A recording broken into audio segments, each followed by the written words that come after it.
جی تو دوستو، آج ہم بات کریں گے غزوہ احد کے حوالے سے۔ غزوہ احد کیا ہے، کہاں ہوا، کیوں ہوا اور کب ہوا؟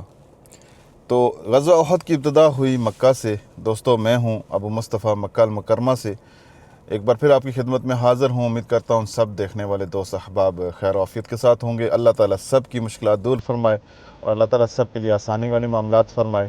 تو چلتے ہیں مسجد درہ کے پاس اور پھر وہاں چل کے آپ سے باقی غزوہ احد کے حوالے سے بات کرتے ہیں۔ جی تو دوستو، اس ٹائم میں پہنچ چکا ہوں مسجد درہ کے پاس۔ غزوہ احد کی ابتدا کہاں سے ہوئی؟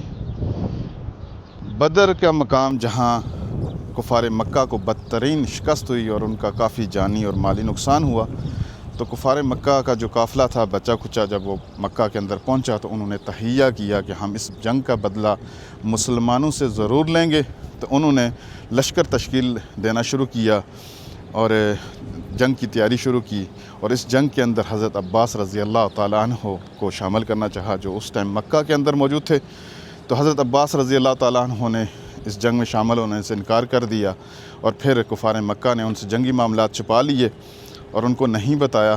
اور ایک وقت پھر ایسا آیا کہ جب ان کا لشکر تشکیل پا گیا اور تقریباً 3000 لوگوں پہ مشتمل لشکر لے کے کفار مکہ یثرب کی طرف روانہ ہوا، اور اس دوران حضرت عباس رضی اللہ تعالیٰ عنہ کو جب پتہ چلا تو حضرت عباس رضی اللہ تعالیٰ عنہ نے ایک قاصد کو بلایا اور اس کے حوالے ایک خط کیا اور اس کو تاکید کی کہ مسلسل سفر کر کے اور جلد سے جلد یہ خط مدینہ پاک میں حضور صلی اللہ علیہ وسلم کے پاس سے پہنچائے۔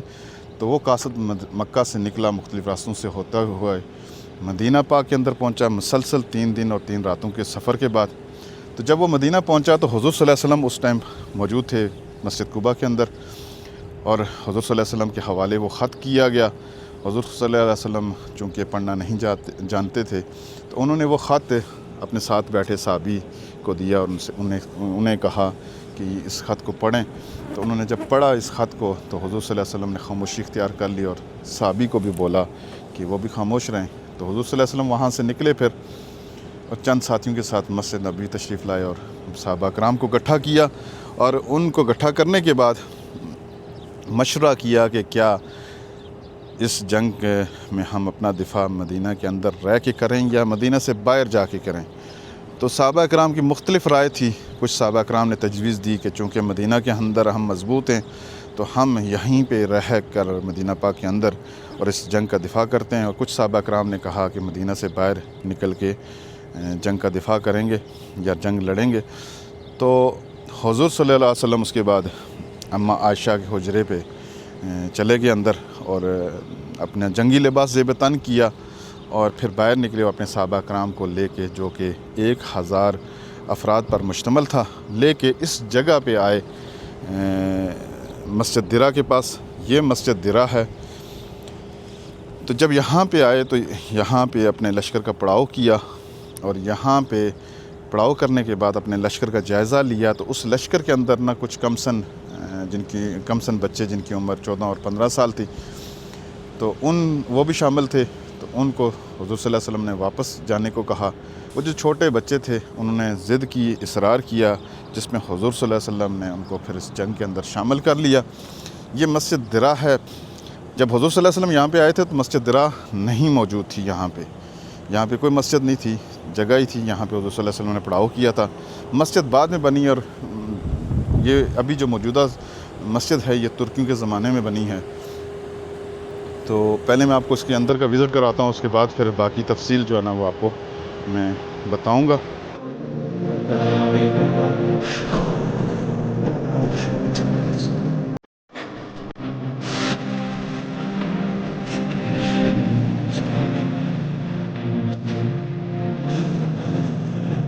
المتاعب والكروب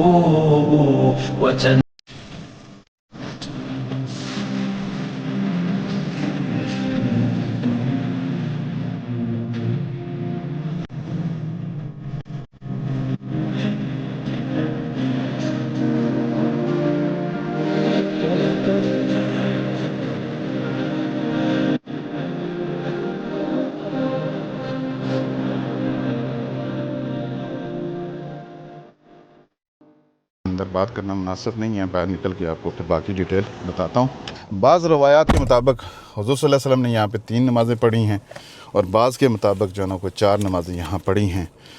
تو یہاں پہ واقعہ جو ہوا اس حوالے سے، ایک واقعہ تو میں نے آپ کو بتایا بچوں کا، اور دوسرا واقعہ جو ہوا جو سب سے بڑا واقعہ تھا، حضور صلی اللہ علیہ وسلم کا جو لشکر تھا وہ تقریباً 1000 افراد پر مشتمل تھا۔ ان میں سے ایک منافق شخص جس کا نام عبداللہ ابن حیبی ابن سلول تھا، اس کے ساتھ 300 افراد اس جنگ کے اندر شامل تھے۔ تو اس نے یہاں پہ آ کے انکار کر دیا کہ اس کا کہنا یہ تھا کہ حضور صلی اللہ علیہ وسلم چونکہ مدینہ سے باہر جا کے جنگ کر رہے ہیں، تو مدینہ سے باہر جا کے جنگ کرنا مطلب قتال ہے، ایک طرف 3000 کا لشکر اور ایک طرف 1000 افراد کا لشکر، یہ تو سیدھا سیدھا جو نا وہ قتل والا معاملہ ہے، قتال والا معاملہ ہے، جنگ والا معاملہ نہیں ہے۔ تو وہ اپنے 300 افراد کو لے کے واپس مدینہ پاک کی طرف چلا گیا۔ تو جب وہ چلا گیا تو جو باقی صحابہ کرام موجود تھے، تقریباً کوئی 700 رہ گئے تھے، تو 700 میں سے بھی 2 قبائل جن کے نام بنو حارثہ اور بنو سلمہ ہے، وہ بھی واپس جانے لگے۔ اور اس دوران پھر قرآن پاک کی آیات نازل ہوئیں جس میں اللہ تعالیٰ نے ان کو تسلی دی، اور وہ تسلی میں آگے، اور پھر حضور صلی اللہ علیہ وسلم اپنے 700 صحابہ کرام کے ساتھ احد کی طرف روانہ ہوئے۔ اسی کے پاس ہے احد، وہ پیچھے آپ کو نظر آ رہا ہوگا، ان بلڈنگوں کے پیچھے احد پہاڑ ہی ہے۔ پھر حضور صلی اللہ علیہ وسلم وہاں پہ گئے احد پہاڑ پہ، اور باقی ہم چلتے ہیں احد پہاڑ کا بھی وزٹ کرواتا ہوں، اور وہاں جا کے ہم باقی جو ڈیٹیل ہے وہ ڈسکس کریں گے اس ویڈیو کے اندر۔ جی تو دوستو، اس ٹائم میں پہنچا ہوں جبل احد کے پاس، اس مقام پہ جہاں پہ غزوہ احد ہوا۔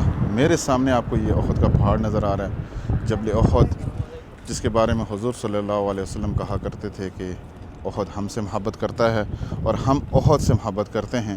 اس کی تقریباً لمبائی جو ہے وہ تقریباً 7 سے 8 کلومیٹر ہے، اور جو چوڑائی ہے وہ 3 سے 4 کلومیٹر ہے۔ اسی جگہ پہ غزوہ احد ہوا، مسلمانوں اور کفار کے درمیان میں جنگ ہوئی۔ یہ سامنے آپ کو ایک ٹیلہ نظر آ رہا ہے چھوٹا سا، ابھی چھوٹا ہو گیا لیکن پہلے یہ ٹیلہ کافی اونچا ہوا کرتا تھا۔ وقت کے ساتھ ساتھ بارشیں اور سارا کچھ ہوتے ہوتے یہ ٹیلہ جو نا اب اتنا رہ گیا ہے۔ تو یہ جو مسجد آپ کو نظر آ رہی ہے، اس مسجد کے احاطے میں جنگ ہوئی تھی مسلمانوں اور کفار کے درمیان میں۔ کفار اس طرف بیک سائڈ سے آئے اور مسلمان جو ہے نا وہ اس مسجد کے ایریے میں موجود تھے۔ اور باقی جو تفصیل ہے میں آپ کو قلعے کے اوپر کوشش کرتا ہوں کہ چڑھ کے وہاں سے ایک نظارہ بھی کرواؤں، اور وہاں پہ جا کے آپ کو اس تفصیل کے حوالے سے بتاتا ہوں کہ یہاں پہ کتنے صحابہ کرام شہید ہوئے اور کتنا نقصان ہوا، حضور صلی اللہ علیہ وسلم کے ساتھ کیا ہوا، حضور صلی اللہ علیہ وسلم نے کیا کیا۔ جی تو دوستو، اس وقت میں موجود ہوں اس ٹیلے کے اوپر، جس ٹیلے کے اوپر حضور صلی اللہ علیہ وسلم نے تیر اندازوں کو مقرر کیا تھا، جو کہ 50 صحابہ کرام کے اوپر مشتمل گروپ تھا، اور انہیں تاکید کی تھی کہ جب تک میں نہ کہوں اس قلعے کو خالی نہیں کرنا۔ اور اس گروپ کے اندر عبداللہ ابن زبیر بھی شامل تھے۔ تو صحابہ کرام نے جب دیکھا کہ مسلمان جنگ جیت چکے ہیں، کفار منتشر ہو چکے ہیں، اور جو صحابہ کرام ہیں وہ مال غنیمت اکٹھا کر رہے ہیں، تو صحابہ کرام جو ٹیلے کے اوپر موجود تھے ان کے ذہنوں میں آیا کہ اب تو جنگ جیت چکے ہیں، اب ہمارا اس قلعے کے اوپر رہنا کوئی ضروری نہیں ہے، تو ہم بھی اپنے حصے کا مال غنیمت اکٹھا کر لیتے ہیں۔ تو وہ نیچے اترنے لگے، تو عبداللہ ابن زبیر رضی اللہ تعالیٰ عنہ نے انہیں منع فرمایا، لیکن انہوں نے بات نہیں سنی اور وہ نیچے اتر گئے۔ اور عبداللہ ابن زبیر رضی اللہ تعالیٰ عنہ کے ساتھ 9 صحابہ کرام مزید موجود تھے، یعنی کہ ٹوٹل 10 صحابہ کرام کو چھوڑ کے باقی سارے صحابہ کرام نیچے اتر گئے۔ جب نیچے اترے تو خالد بن ولید جو اس ٹائم اسلام نہیں لائے تھے، انہوں نے دیکھا کہ قلعے کے اوپر مسلمانوں کی تعداد کم ہو گئی ہے، تو انہوں نے پھر پلٹ کے پیچھے سے حملہ کیا۔ اس ایریے سے، یہ جو ایریا آپ کو نظر آ رہا ہے، اس ایریے سے انہوں نے قلعے کے اوپر حملہ کیا، اور جو موجود اوپر صحابہ کرام تھے جن میں عبداللہ ابن زبیر رضی اللہ تعالیٰ عنہ بھی شامل ہیں، ان کو شہید کر دیا۔ جب وہ شہید ہو گئے تو نیچے جو صحابہ کرام موجود تھے ان کے اوپر ایک زبردست حملہ کیا خالد بن ولید نے، اور جب ایسا زبردست حملہ ہوا تو صحابہ کرام جو نیچے موجود تھے وہ ایک دم سے پریشان ہو گئے، بکھلا گئے کہ ایک دم سے یہ کیا ہو گیا۔